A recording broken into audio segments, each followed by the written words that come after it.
Good afternoon. The next point is layout versus schematic.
So in ASIC physical implementation, once layout is generated, it must follow all the design rules for successful manufacturing, and it must match the schematic of the required design. So to ensure this in physical verification, the DRC, that is design rule check, is carried out to check whether the layout follows the rules for faultless manufacturing or not. And this DRC check provides a good manufacturing yield and prevent a fault during the manufacturing. However, it does not ensure the correctness of the layout, and it needs to be ensured that the physical implementation of the design is same as the schematic of the design. So for this, the electrical circuit of layout netlist is compared against the schematic netlist, which is known as layout versus schematic.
So this diagram shows the layout versus schematic. The first diagram shows the layout and second diagram is the schematic diagram.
So as shown in the figure, the layout versus schematic is the comparison between the layout, which is represented by GDS, and schematic, that is generated by the tool using Verilog netlist. So input for file for layout versus schematic in ICV tools are GDS, that is layout stream file, and it is used by the LVS tool to generate layout netlist by extraction, which is used for LVS comparison. Then schematic netlist, it is used as a source netlist for LVS comparison. Rule deck file, that is rule deck file, consists of a required instruction and file to guide a tool for performing LVS. And this rule deck file also contain a layer definition, which is useful for extraction. Equivalence file, it is used by the tool for the ICV LVS comparison, and it consists of cell pair, which is made up of one form of layout netlist and another form of schematic netlist.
So design issues like antenna effect. Now, the modern wafer processing uses a plasma etch, a dry etch. The plasma is ionized reactive gas which is used to etch for the etching purpose. It allows a super control of the pattern, or we can say a shaper edge or lace undercut, and also allows us several chemical reactions that are not possible in traditional etch. So apart from this, the several unwanted things happen just because of several plasma processing steps. One of them is the charging damage. The plasma charging damage refers to the unintended high field stressing of the gate oxide in MOSFET during plasma processing. The stress voltage that develop across the gate and substrate of the MOSFET during the plasma processing basically comes from three sources: non-uniform distribution of plasma potential across the wafer, charging filtering due to a microscopic topography on the wafer, AC effect due to the nature of RF discharge that sustain the plasma. The stress voltage due to the AC effect are quite small in most cases and cannot cause a damage by themselves. So they do, however, add to the magnitude of the stress voltage developed by either non-uniform plasma potential or topographic filtering of change, or the sum of both. Then next is the electromigration effect.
The electromigration is the movement of atoms which is based on flow of current through a material.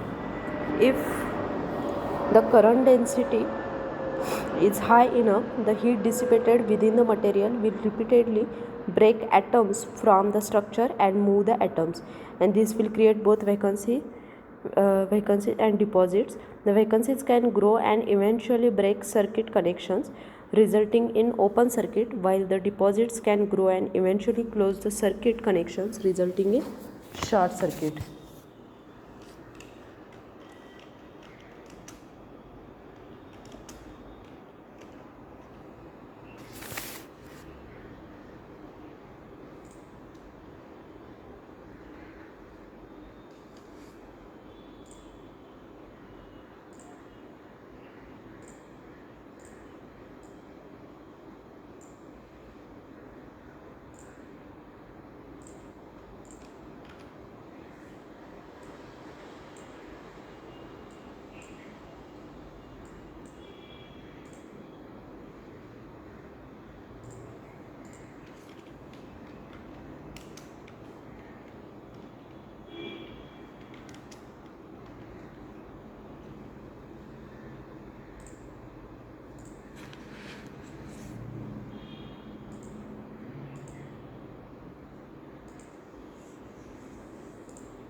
Now, how does this electromigration work? The uniform electromigration within the metallization lines, if it could be maintained, it would not be damaging. In steady state, no damage should be observed other than at the beginning and end of the metallization line, and this is because along the metallization line, the number of atoms arriving in a given local volume is equal to the number of atoms leaving the volume.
Damage to the metallization line is caused by the divergence in atomic flux. When the amount of matter leaving and entering a given volume are unequal, then the associated accumulation or the loss of material results in the damage.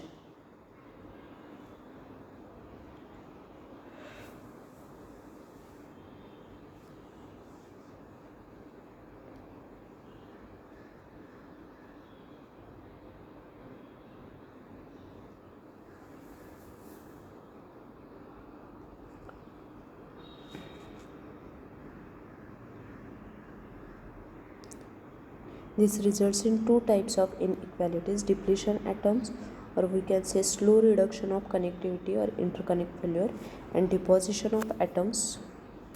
So factors which affect the electromigration. There are two factors: wire material and wire temperature.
So wire material means it is known that pure copper used for copper metallization is more electromigration robust than aluminum.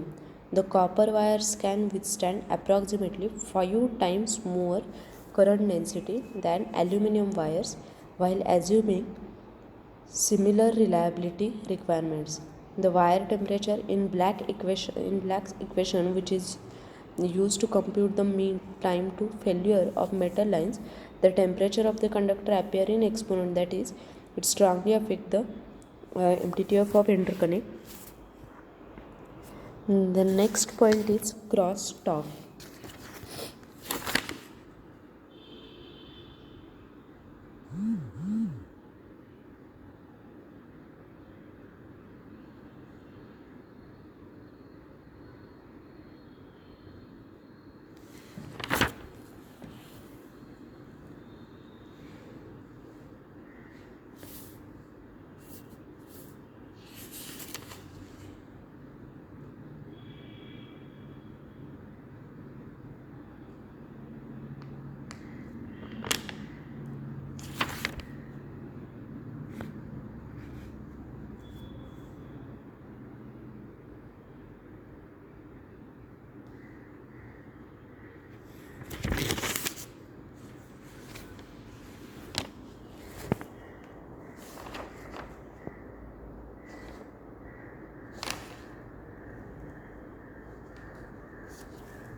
So the crosstalk means what? The electromagnetic coupling of a signal from one conductor to another is called Crosstalk. Crosstalk means electromagnetic coupling of signal from one conductor to another is called crosstalk. So it can be classified into two types: mutual inductance, we can say magnetic field; mutual capacitance, electric field. So first we will see mutual inductance.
So mutual inductance, the mutual inductance Lm, it induces the current from a driver line onto a quiet line by the means of magnetic field.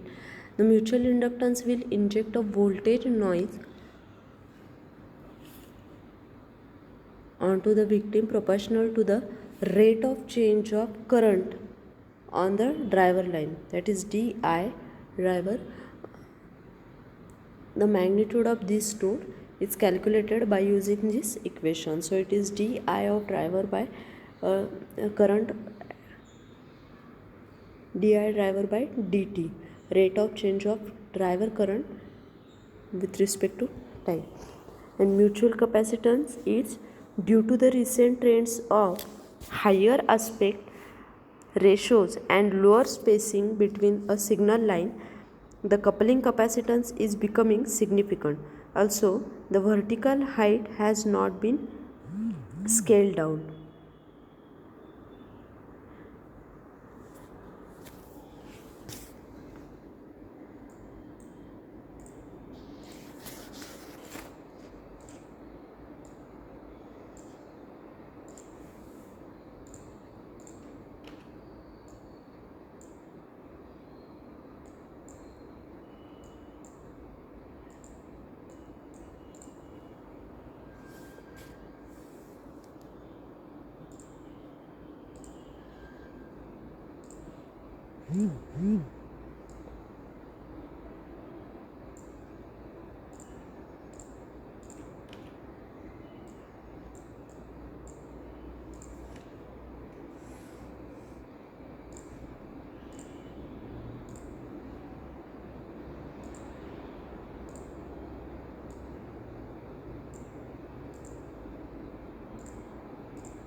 one line is switching and the other line is steady, then the energy transfer through the coupling capacitance results in a glitch on the quiet line.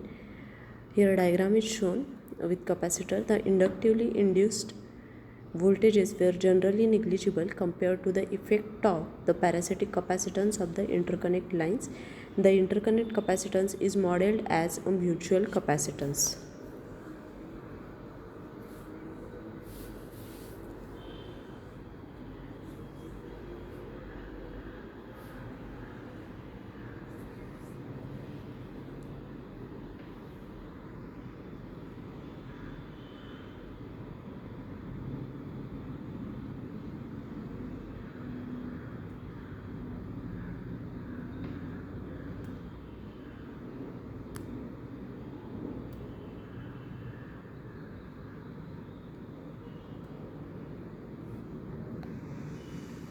Here equation for the inductor is given.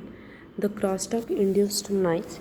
The crosstalk means what? It is the result of mutual capacitance C in conjunction with the mutual inductance. It is the result of mutual capacitance in conjunction with the mutual inductance between the adjacent conductors.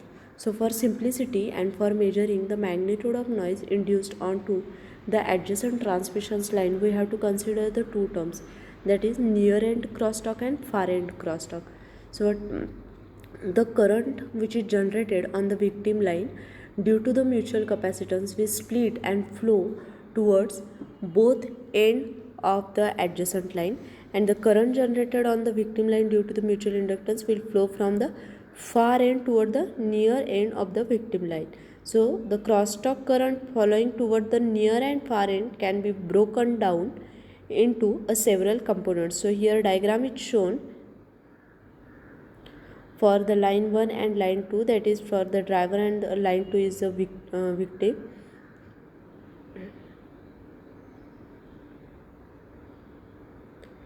So near end crosstalk is always positive and far end crosstalk is always negative.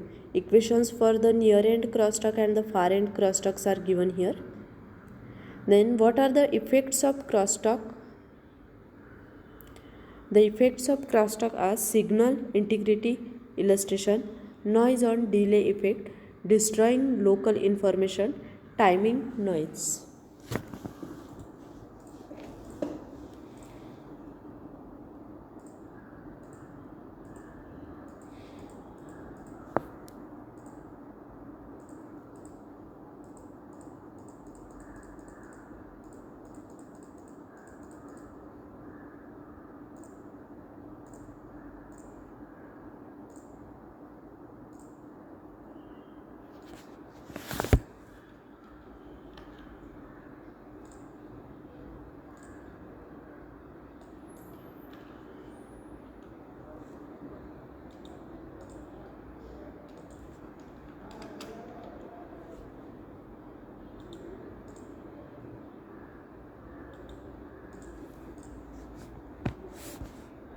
The next is the timing analysis.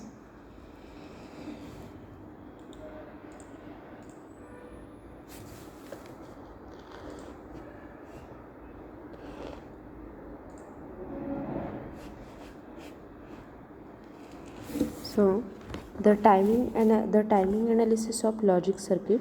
The timing analyzer perform a static timing analysis of map design. So static timing analysis is a point-to-point analysis of a design network.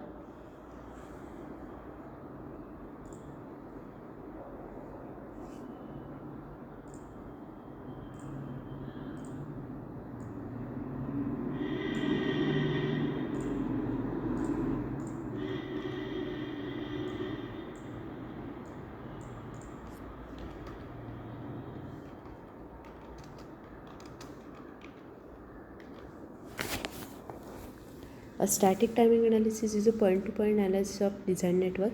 Timing analyzer verifies that the delay along a given path or the path meets specified timing requirement.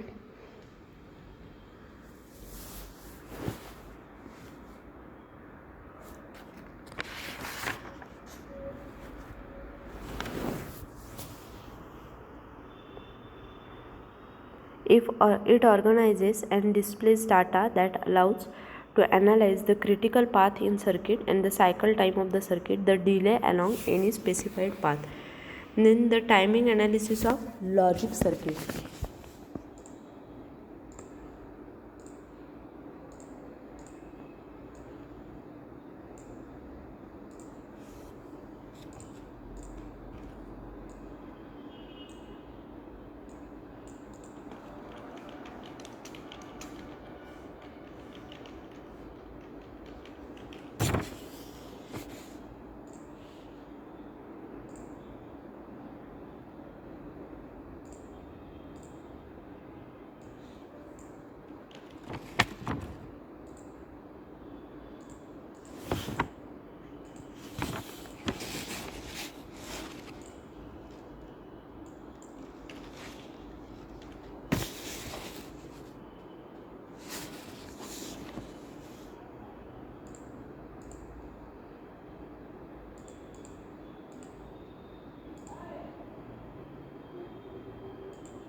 So timing analysis of logic circuit. The static timing analysis is performed at various stages of the design flow, after synthesis, after test insertion, after layout. The design system performance is limited by some basic type of timing parts. Each of these paths goes through a sequence of logic routing and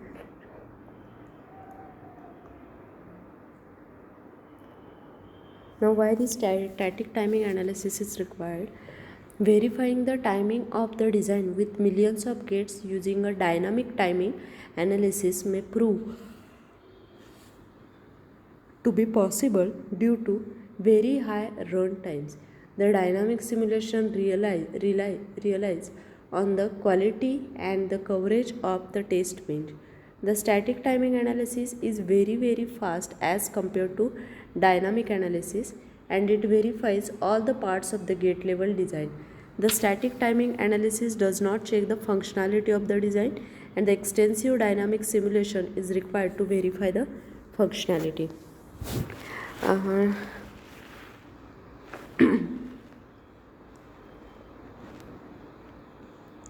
In today's lecture, almost all the parts was theoretical.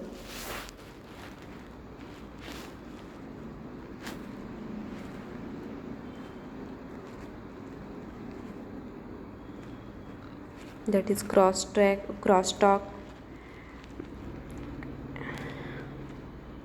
and electromigration effect. All this part is theoretical.